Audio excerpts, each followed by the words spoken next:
Deputy President Paul Mashele had nothing to do with the awarding of loans to Nonkwelo Investments.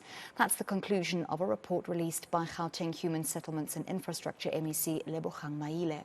Nonkwelo Investments is a company owned by Mashele's son-in-law that received a loan of just over 24 million rand for a project that never happened.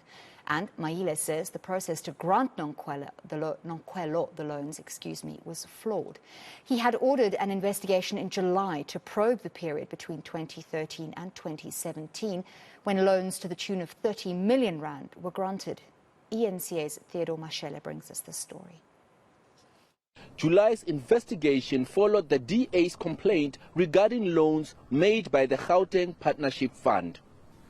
The board authorized the investment committee at the time to approve a maximum of 7.5 million loans per project for the acquisition of land and or buildings, and an additional 7.5 million for development costs.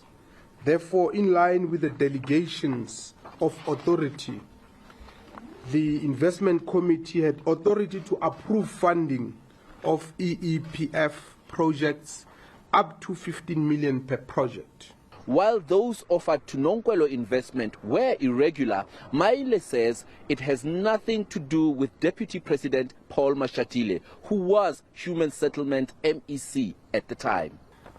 And the report is clear that there is no conflict of interest, meaning the Deputy President was not implicated. The Deputy President was never a part of any process. So that's why in the report, and that's an independent report, so we didn't say to the investigators who should they investigate. So it means they investigate, not investigate, sorry, who should they interview?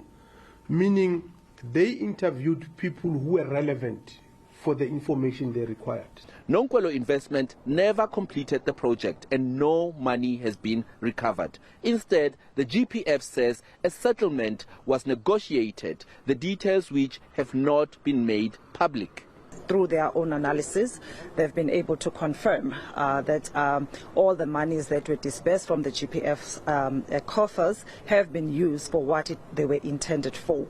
So as we sit right now, the facility that was advanced to the developer in question, not all of it was disbursed for obvious reasons as articulated into the report, but the amount that was disbursed has been accounted for. So it therefore tackles and addresses the issue of any malfeasance.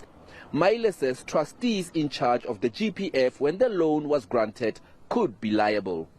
But if someone is not happy, they can decide that no, this board or the board of trustees at the time, they were irrational. You can take the matter to review, you can decide, but 2013, we were not there. The current board of trustees at the GPF say lessons have been learned and mechanisms are now in place to prevent the flouting of regulations. Theodor Mashele, Johannesburg.